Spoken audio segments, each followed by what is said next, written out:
Yo, what up people? Another Pyroske gaming video. We have some new dev notes for E7. Right, so what that means is that, in case you guys don't know, Smallgate Super Creative have committed to reviewing heroes and balance changes a bit more often than what they have been doing.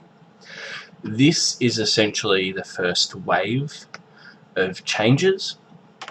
At the moment, what we've got is Judge Keese, we've got Maid Chloe, Violet, Bloodblade Corinne, Assassin Collie, Corvus, Katuja, Purgus, Lots, and Arbiter Vildred, Ravi, and Sigrid as the first wave of characters that they're reviewing. So for me personally, obviously I have Judge Keese, I've got Maid Chloe, I've got Violet, I've got Vildred, and I've got Sigrid. So they're sort of the main ones I'm focusing on at the moment. In short, I think so far I've read through every buff etc that's happening. In short, I think I'm 90% positive that this is good for the game. There's a couple of changes that are questionable. Obviously these are still tentative, so they can change in the next 6-7 days. Who knows, we'll find out when it hits. But at this stage, what interests me is the change to the ML Nat 5s. So you've got Smallgate and Super Creative have already mentioned that ML heroes are generally targeted more towards PvP than others. So if you look at Judge Keese here, End of Evil, which is her S2, is it's usually a cleave attack. Now it's got a 75% chance to dispel a buff. Its default damage has been increased by 11%, and if you soul burn it, you get an additional turn. So you can effectively remove a buff with her S2, soul burn, and then use her S3 to reduce their cooldowns. So Judge Keese can potentially be a very strong unit. She's got, I think, 115 base speed, so you can make her pretty fast. That's pretty much what she'll be. She'll be a debuff remover, skill reset sort of character, so she's potentially quite strong. Maid Chloe took me a while to work out how this works, but her VIP treatment is currently a passive. Oh no, sorry. Her VIP treatment is her S3, and it's a revive slash attack buff. Now it has the ability, I don't know whether they're changing it or whether it's additional, but it can revive allies who have died, proportional to the max health of the target. So obviously the more health they have, the more health they'll be reset with, and then they're given an attack buff. This includes resurrected and existing heroes, so she'll buff heroes that are also alive too. She's going to be really good to pair her with ML Vildred, purely based on how his kit will be working, which we'll look at later. Violet, this is, I think, a stupid thing. My opinion is, so I'm currently hovering around Challenger, and everyone that uses Violet, their team is broken. Like, there's very rarely do I come across someone who's got a not very well geared Violet. Usually they are geared very well. Now if you put more, now pretty much Violet removes 2 debuffs instead of 1. So not only that, but his evasion chance has been increased by 5% on his S2 passive. So what they've theoretically done is buffed him due to all the debuffs. I understand why they've done it, I just don't think it's needed. Pretty much they've just buffed him to counterattack current mechanics that are happening. So I don't know whether they've done an analysis and they've gone, hey, heaps of people have Violet, let's buff it so that, you know, they can use it. I'm not sure.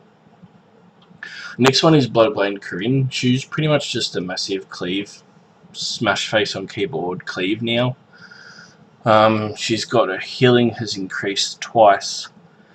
20% damage buff to her Blade Art Dragon, which I think is her S3, which is already does decent damage. Assassin Collie, for those people who don't one-shot characters, it's a buff. For those who do one-shot characters, it's probably a slight nerf. Obviously, the whole point, well, how Assassin Collie's been used at the moment is that she goes in, she murders someone, and then she's done her job. Yeah.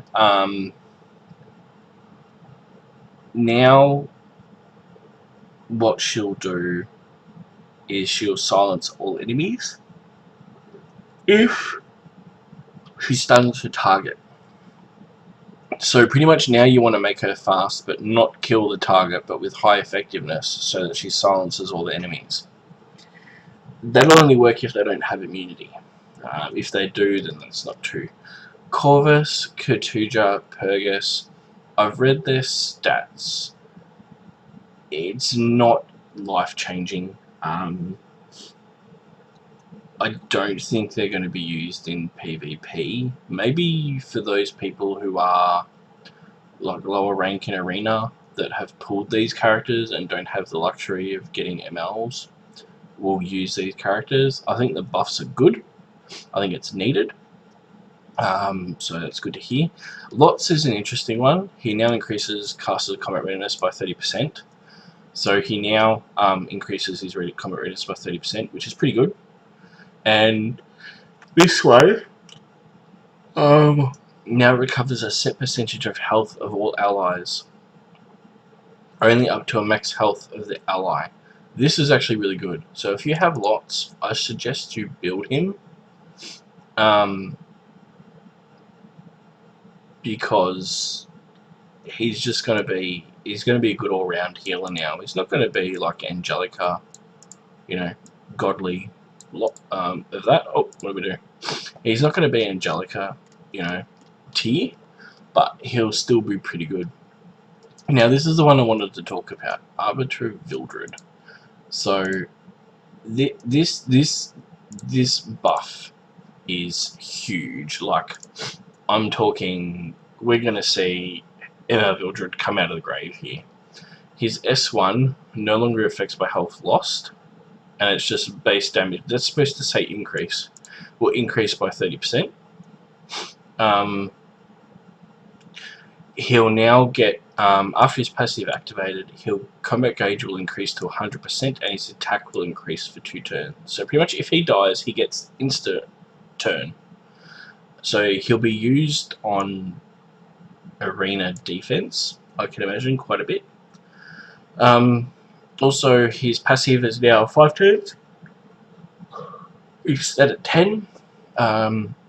Also, this damage value is increased by 30%, and he decreases hit chance, increased by 100% when used against enemies. So they'll have a decreased hit chance by 100%. Ravi got a huge nerf prior to Global coming out. She was literally could solo like dragons and everything. She could solo Wyvern 10 by herself. Then she got nerfed into the ground, and she was pretty much good for beginners, and then that's it. It kind of stopped there.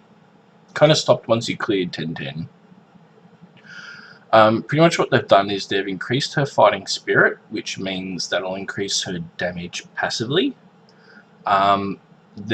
Instead of her damage dealt increasing proportional to fighting spirit, it's now damage dealt proportional to attacks and damage taken. So obviously the longer the fight, the more damage she's going to do. So that's a good thing. I think she's definitely be used in PvE now. I think for things like raids or stuff where it takes a long time to kill something, I think she'll be used.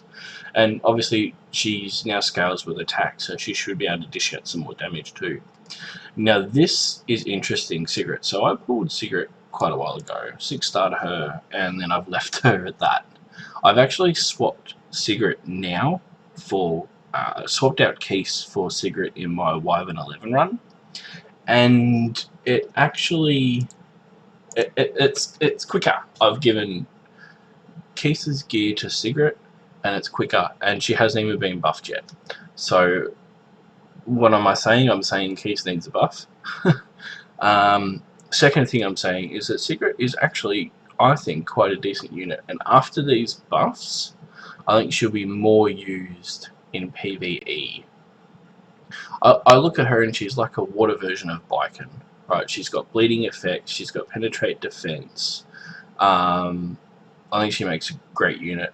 I think if you could probably pair her up with someone like Surin and Baiken, so if you could have Surin, Baiken, Cigarette plus someone else, you'd have bleeds for days. Who that someone else is, I'm not quite sure. We'll have to experiment and work that out once Cigarette's changes come through. Other than that, guys, that's pretty much what we're looking at for the dev notes. At the moment, they're sort of, it's unusual to get sort of patch notes outside of when they usually send them through. Fingers crossed we'll see what happens, but at the moment it looks promising. But we'll say good night for all now, and we will see you shortly with a new video coming soon. I still need to clear floor 90 of, what should we call it? Floor 90 of Abyss, that's it. And we'll get some new characters soon. Don't forget to check out my calculator. I'll be updating it shortly with some of the new characters coming through, i.e. ML Zerato will be hitting us shortly, in case you guys haven't seen it yet. He is coming up on our screen, and that's not the screen I was looking for. He's coming up shortly, so make sure you get ready for that to come out. Anyways, take care, guys. Save your mystics. Don't forget to pull. Enjoy.